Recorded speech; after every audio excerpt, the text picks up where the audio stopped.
Hello everyone, आज की video में हम डिस्कस कर रहे हैं important question related to 2D figure and 3D figure. 2D figure and 3D figure CTET exam के लिए एक इंपॉर्टेंट टॉपिक रहते हैं। हर बार सीटेट एग्जाम में कम से कम 3 या 4 क्वेश्चन यहाँ से देखने को मिलते हैं। तो चलिए स्टार्ट करते हैं हमारा आज का लेक्चर जो रहेगा 2D फिगर के साथ। सबसे पहले हम बात कर लेते हैं कि 2D फिगर होते क्या हैं। 2D फिगर हमारे पास ऐसे फिगर होते हैं जिनमें सिर्फ और सिर्फ 2 डायमेंशंस होते हैं, length and breadth. For examples रहेंगे हमारे पास triangle, rectangle, square, rhombus and circle. 2D figure के साथ साथ हम डिस्कस कर लेते हैं 3D फिगर कि 3D फिगर क्या होते हैं। 3D फिगर में लेंथ ब्रेड्थ के साथ साथ हाइट को भी इंक्लूड किया जाता है। एग्जाम्पल्स रहेंगे हमारे पास cuboid, cube, cylinder, sphere, pyramid and cone. Last time 2D figure and 3D figure से डायरेक्ट क्वेश्चन पूछा गया था कि which one of the following groups have all 3 dimensional shapes. तो अगर हम बात करें शेप्स की, ऑप्शन ए हमारे पास रहेंगे। ऑप्शन ए में है क्यूब, तो क्यूब हमारे पास एक 3D फिगर रहता है। क्यूबाइड भी 3D फिगर है। अगर हम यहाँ पे देखें सर्कल, तो सर्कल यहाँ पे 2D फिगर है। ट्राइंगल भी यहाँ पे 2D फिगर है। तो अकॉर्डिंग टू क्वेश्चन यहाँ पे हमारे पास फर्स्ट ऑप्शन गलत हो जाती है। सेकंड ऑप्शन रहती है 2D क्यूब। क्यूब भी अगेन क्या है, 3D फिगर है।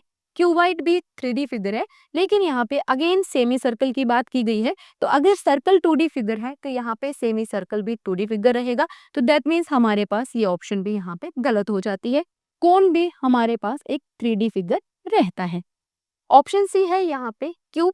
क्यूब भी 3D फिगर है, क्यूबाइड भी 3D फिगर है, लेकिन अगेन यहाँ पे सर्कल है, तो सर्कल क्या है, 2D फिगर है। तो यहाँ पे ऑप्शन सी गलत हो जाती है। अगर हम चेक करें फोर्थ ऑप्शन, तो यहाँ पे क्यूब हमारे पास एक 3D फिगर है, क्यूबाइड भी 3D फिगर रहेगा, स्फीयर भी हमारे पास एक 3D फिगर होता है और सिलेंडर भी हमारे पास 3D फिगर है।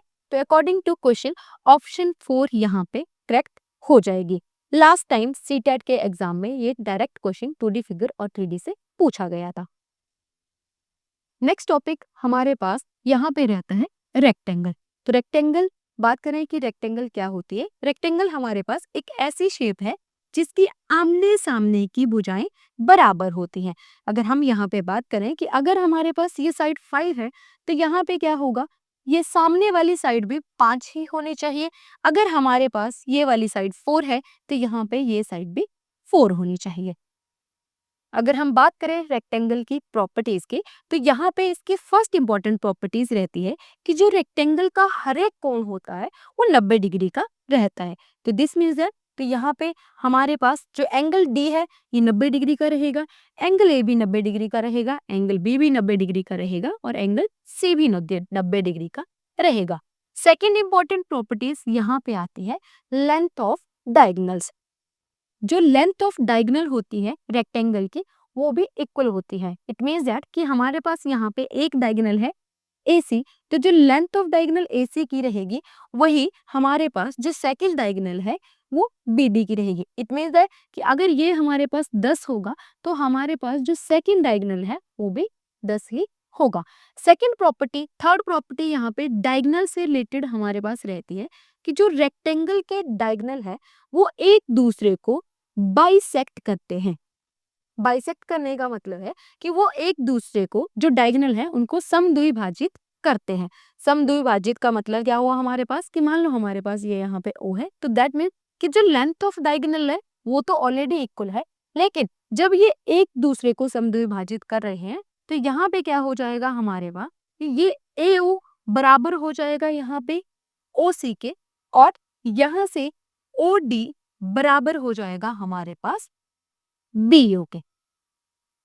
नेक्स्ट इंपॉर्टेंट प्रॉपर्टीज हमारे पास रेक्टेंगल की रहती है कि the sum of all interior angle is equal to 360 degree.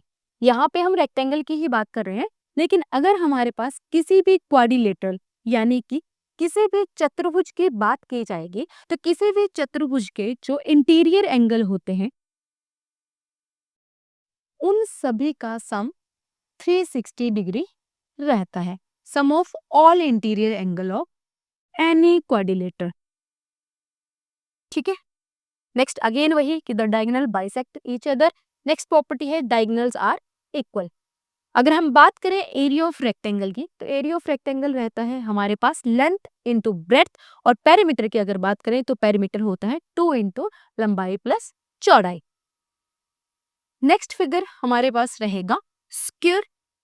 Square हमारे पास एक ऐसा फिगर होता है जिसकी चारों की चारों साइड्स बराबर होती हैं। दैट मीन्स कि अगर ये वाली साइड यहाँ पे 4 है तो इसकी जो सामने वाली साइड है वो भी 4 होनी चाहिए, और अगर ये 4 है तो ये भी 4 होनी चाहिए। नेक्स्ट इंपॉर्टेंट प्रॉपर्टी यहाँ पे हमारे पास स्क्वायर की ये रहती है कि इसके भी जो हमारे पास डायगोनल्स होते हैं वो इक्वल होते हैं। Diagonals are equal. Second important property यहाँ पे रहती है कि इसके जो डायगोनल्स होते हैं वो भी एक दूसरे को कट करते हैं।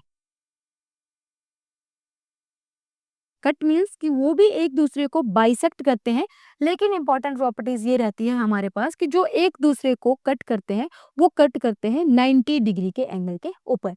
डायग्राम के ऊपर ज्यादा फोकस नहीं करेंगे, थोड़ा टेढ़ा मेढ़ा बन रहा है, बट आप समझेंगे कि हमारे पास स्क्वायर एक ऐसी आकृति होती है जिसकी चारों साइड बराबर होती हैं, और इसके जो डायगोनल होते हैं वो एक दूसरे को 90 डिग्री के एंगल पर बाइसेक्ट करते हैं।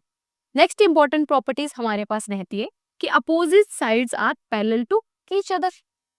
नेक्स्ट यहाँ पे again sum of interior angle 360 degree. और यहाँ पे इंपॉर्टेंट नोट रहता है जो हर बार सीटेट एग्जाम में कई बार यहाँ से क्वेश्चन देखा गया है। क्या है हमारे पास इंपॉर्टेंट नोट कि every sphere is a rectangle, कि हमारे पास जो हर एक स्क्वायर है वो एक रेक्टेंगल होता है। रेक्टेंगल क्यों होता है? क्योंकि जो स्क्वायर है वो रेक्टेंगल की सारी प्रॉपर्टीज को सेटिस्फाई कर रहा है। लेकिन नेक्स्ट क्या है यहाँ पे, but not every rectangle is a square.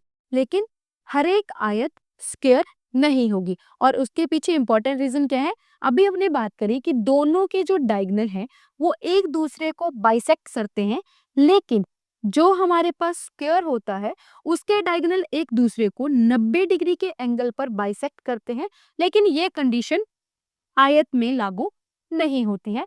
तो यहाँ से हमारे पास ये नोट मिलता है कि every square is a rectangle but not every rectangle is a square. अगर हम बात करें एरिया ऑफ स्क्वायर की, तो एरिया ऑफ स्क्वायर हमारे पास रहता है साइड का स्क्वायर, और अगर बात करें पेरीमीटर की तो रहता है हमारे पास 4 इंटू साइड। नेक्स्ट हमारे पास कुछ एक इंपॉर्टेंट क्वेश्चन रहते हैं जो लास्ट प्रीवियस ईयर सीटेट में पूछे गए थे। तो फर्स्ट क्वेश्चन रहता है हमारे पास कि एक वर्ग की भुजा 5 सेंटीमीटर है। हमारे पास एक वर्ग गिवन है और इसमें हमारे पास गिवन है कि इसकी जो एक भुजा है वो 5 सेंटीमीटर है।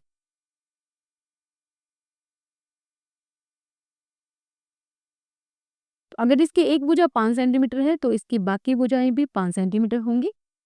नेक्स्ट स्टेटमेंट में बोला गया है कि यदि इस वर्ग की भुजा 2 गुनी कर दी जाए।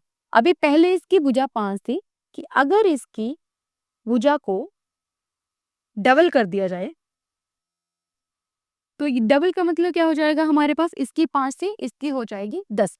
तो नए क्षेत्रफल कितना गुना हो जाएगा, तो हमें ये चेक करना है कि क्षेत्रफल में कितना चेंज आया है। तो अगर हम यहाँ से देखें तो जो हमारे पास फर्स्ट स्क्वायर था इसका एरिया हो जाएगा हमारे पास 5 का square which is equal to 25, और अगर हम यहाँ पे बात करें तो इसका एरिया हमारे पास हो जाएगा 100। तो फर्स्ट का एरिया था 25, जो न्यू स्क्वायर है उसका एरिया आ गया 100, यानी कि कितना हो जाएगा हमारे पास ये 25 इंटू 4। तो ये फर्स्ट जो हमारे पास स्क्वायर है वो उसका 4 गुना हो जाएगा। तो यहाँ पर हमारे पास ऑप्शन ए करेक्ट हो जाएगी।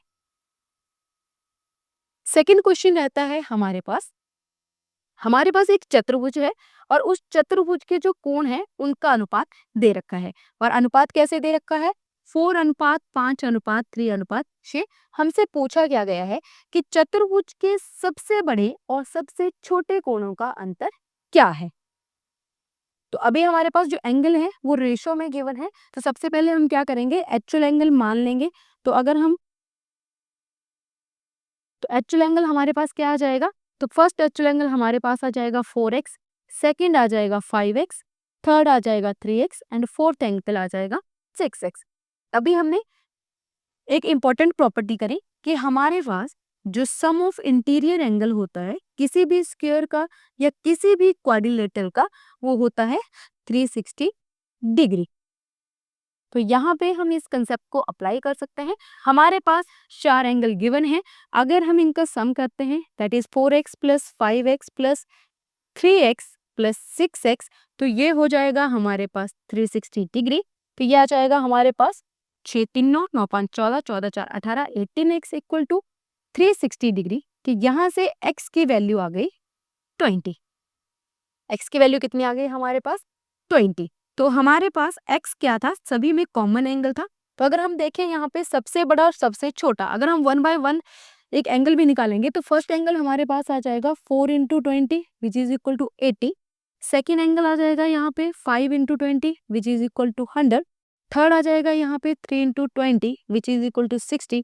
फोर्थ आ जाएगा 6 into 20 which is equal to 120। हमसे क्वेश्चन में पूछा गया था कि चतुर्भुज के सबसे बड़े और सबसे छोटे कोणों का अंतर। तो यहाँ पे सबसे बड़ा कोण कौन सा आ गया हमारे पास 120 और सबसे छोटा कौन सा आ गया 160। तो हमें इनका निकालना है डिफरेंस। तो सबसे बड़े और सबसे छोटे एंगल के बीच में डिफरेंस कितना आ गया 60। तो यहाँ पे 60 है हमारे पास ऑप्शन सी। तो यहाँ पे ऑप्शन सी हो जाएगी करेक्ट।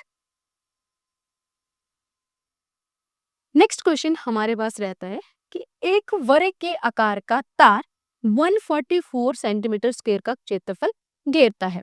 हमारे पास एक वर्ग दे रखा है और उसका क्षेत्रफल दे रखा है। डायरेक्ट हमारे पास क्षेत्रफल दे रखा है, तो हमें बताया है कि जो वर्ग का क्षेत्रफल होता है, जो वर्ग का क्षेत्रफल होता है एरिया ऑफ स्क्वायर, वो होता है हमारे पास साइड का स्क्वायर। तो अगर हम यहाँ से इसको सॉल्व करें तो हमारे पास यहाँ से क्या आ जाएगी, साइड ऑफ स्क्वायर निकल कर आ जाएगी। और साइड ऑफ स्क्वायर कितनी हो जाएगी हमारे पास यहाँ पे 12। तो हमारे पास नेक्स्ट क्या बोला गया है कि यदि उसी तार को, अब यहाँ पे एक कंसेप्ट आ रहा है कि उसी तार को, सेम तार को, कि जिस तार से यहाँ पर एक स्क्वायर बनाया जा रहा है उसी तार से एक रेक्टेंगल बनाई जा रही है जिसकी लेंथ कितनी है हमारे पास 16। और हमें क्या निकालना है उसका एरिया, यानी कि हमें निकालना है इस आयत का एरिया। और आयत का एरिया क्षेत्रफल क्या होता है हमारे पास लंबाई इंटू चौड़ाई, यानी कि हमें यहाँ पे क्या निकालनी पड़ेगी, हमें यहाँ पे इसकी ब्रेड्थ निकालनी पड़ेगी। और ब्रेड्थ निकालने के लिए हम यहाँ पे कौन सा कंसेप्ट यूज करेंगे, कंसेप्ट यूज करेंगे यहाँ पे पेरीमीटर का। अब पेरीमीटर का कंसेप्ट हम यहाँ पे क्यों यूज करेंगे, क्योंकि यहाँ पर हमारे पास गिवन है कि जिस वायर से स्क्वायर बनाया जा रहा था, जिस वायर से स्क्वायर बनाया जा रहा था उसी वायर से रेक्टेंगल बनाई जा रही है, यानी कि जो लेंथ ऑफ वायर है वो सेम है। यानी कि जो हमारे पास लेंथ ऑफ वायर है दोनों के केस में वो सेम है। इट मीन्स हमारे पास क्या हो जाएगा कि जो स्क्वायर का पेरीमीटर है वो रेक्टेंगल के पेरीमीटर के बराबर आ जाएगा। तो हमारे पास जो पेरीमीटर ऑफ स्क्वायर होता है वो क्या होता है 4 इंटू साइड, और जो रेक्टेंगल है उसका पेरीमीटर क्या होता है 2 इंटू लेंथ प्लस ब्रेड्थ। अब हमारे पास यहाँ पे जो स्क्वायर है उसकी साइड गिवन है, साइड कितनी है स्क्वायर की 4 इंटू 12, 2 इंटू लेंथ भी हमारे पास गिवन है, लेंथ ऑफ रेक्टेंगल कितनी है 16 प्लस बी। तो अगर हम यहाँ से इसको सॉल्व करते हैं तो हमारे पास बी की वैल्यू आ जाएगी। तो बी की वैल्यू कितनी आ जाएगी हमारे पास यहाँ पे 4 इंटू 12, 2 परे था, 2 को अगर हम यहाँ पे लेके आते हैं तो हमारे पास इधर आ जाएगा 16 प्लस बी, और ये हो जाएगा यहाँ पे 24 इक्वल टू 16 प्लस बी। तो यहाँ से हम इसको सॉल्व करते हैं तो हमारे पास बी की वैल्यू आ जाती है 8। और हमें फाइंड आउट क्या करना है, फाइंड आउट करना है area of a rectangle. So area of rectangle क्या रहता है हमारे पास लेंथ इंटू ब्रेड्थ। तो लेंथ हमारे पास गिवन है, यहाँ पे लेंथ है 16, ब्रेड्थ को हमने निकाल लिया, ब्रेड्थ कितनी थी हमारे पास 8। तो 16 8 हो जाएंगे हमारे पास यहाँ पे 128। तो यहाँ पे राइट ऑप्शन ठीक हो जाएगी हमारे पास ऑप्शन सी। नेक्स्ट क्वेश्चन रहता है हमारे पास, the area of a rectangle whose sides are 176 centimeter and 56 centimeter is equal to the area of circle. हमारे पास कंडीशन गिवन है कि हमारे पास जो एरिया ऑफ रेक्टेंगल है, एक ऐसी रेक्टेंगल जिसकी लेंथ है 156 और जिसकी ब्रेड्थ है 50, सॉरी लेंथ है 176, लेंथ है हमारे पास 176 और ब्रेड्थ है हमारे पास 56 centimetre, is equal to the area of a circle. यानी कि हमारे पास अगर एक रेक्टेंगल है, उसका जो एरिया है वो इक्वल टू है एरिया ऑफ सर्कल के बराबर। अगर हम रेक्टेंगल के क्षेत्रफल की बात करें तो रेक्टेंगल का क्षेत्रफल होता है लेंथ इनटू ब्रेड्थ, और अगर सर्कल की बात करें तो जो सर्कल का एरिया होता है हमारे पास, सर्कल भी क्या है 2D फिगर है, तो सर्कल का एरिया होता है हमारे पास पाई आर स्क्वायर। और पूछा क्या गया है हमसे लास्ट में कि what is the circumference of the circle. तो जो सर्कमफेरेंस होती है सर्कल की, यानी कि सर्कल की परिधि, वो होती है हमारे पास 2 पाई आर। सर्कमफेरेंस क्या रहती है सर्कल की हमारे पास, ये होती है 2 पाई are.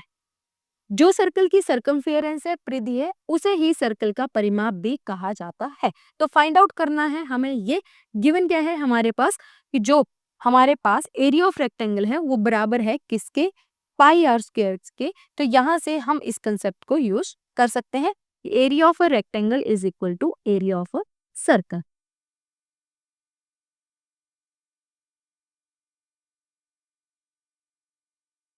So length into breadth equal to pi r square. Length कितनी थी हमारे पास, लेंथ है 176, ब्रेड्थ है 56 और पाई का मान हमारे पास गिवन है कितना है 22/7।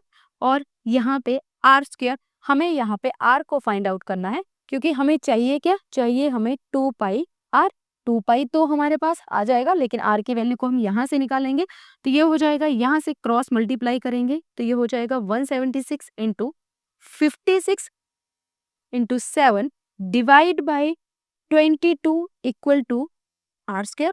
यहाँ से अगर हम इसको सॉल्व करते हैं तो ये हो जाएगा हमारे पास 11 दूनी 22, 11 एकम 11, यहाँ से 6, 11 छके 66, तो यहाँ पे 2 एकम 2, 2 अठे 56। तो अगर हम यहाँ से देखें तो ये हमारे पास क्या बन गया 8 into 56 into 7 which is equal to r square. तो अगर हम यहाँ से देखें तो 8 7 56, तो ये पेयर में आ गया 56 into 56 which is equal to r square. तो यहाँ से आर की वैल्यू क्या आ जाएगी हमारे पास अंडर रूट 56 इंटू 56। तो आर की वैल्यू हमारे पास यहाँ पे आ गई 56। निकालना क्या है हमें, इसकी सर्कमफेरेंस, और वृत्त की सर्कमफेरेंस क्या होती है हमारे पास 2 पाई आर। अब हम क्या करेंगे, यहाँ पे डायरेक्ट यहाँ पे आर की वैल्यू को पुट कर देंगे तो यह जाएगा 2 इंटू 22/7 इंटू 56। तो यहाँ पे 7 8 56, तो यहाँ पे यह जाएगा हमारे पास 44 इंटू 8। तो यहाँ पे राइट ऑप्शन हमारे पास आ जाएगी ऑप्शन बी। नेक्स्ट क्वेश्चन हमारे पास रहता है कि the angle of a quadrilateral are in the ratio. Again यहाँ पे सेम टाइप का क्वेश्चन रिपीट हो रहा है। हमारे पास 4 एंगल हैं, उनके रेशो गिवन है 4:5:10:11। और अभी यहाँ पे हमें एंगल को फाइंड आउट करना है कि वो एंगल कौन से है। तो अगर हम यहाँ पे अगेन एक्चुअल एंगल क्या आ गया हमारे पास 4x, अगर और सेकेंड एंगल क्या आ गया 5x, नेक्स्ट आ गया 10x and 11x। Again same concept use करेंगे हमारे पास कि जो सम ऑफ इंटीरियर एंगल होता है किसी भी क्वाड्रिलेटरल का, वो होता है हमारे पास 360 डिग्री। आगे इसको सॉल्व कर लेंगे, हमारे पास कितना आ जाएगा 11 9 20 30, तो ये आ जाएगा हमारे पास 30x इक्वल टू 360। तो यहाँ से x की वैल्यू हमारे पास आ गई 12। यहाँ से हम एक्चुअल एंगल निकाल लेंगे। अगर हम यहाँ पे बात करें फर्स्ट एंगल, तो फर्स्ट एंगल आ जाएगा हमारे पास 4 into 12 which is equal to 48। तो अगर हम यहीं से देखें तो 48 जो फर्स्ट ऑप्शन आ रही है वो आ रही है ऑप्शन सी में।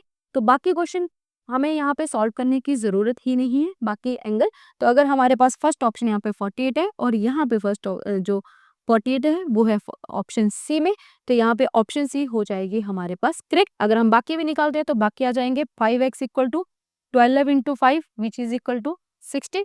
नेक्स्ट आ जाएगा यहाँ पे 120 और ये आ जाएगा हमारे पास 132। ओके, तो ये हमारे पास इंपॉर्टेंट क्वेश्चन थे जो प्रीवियस सीटेट एग्जाम में पूछे गए थे। आई होप आपको क्लियर होंगे।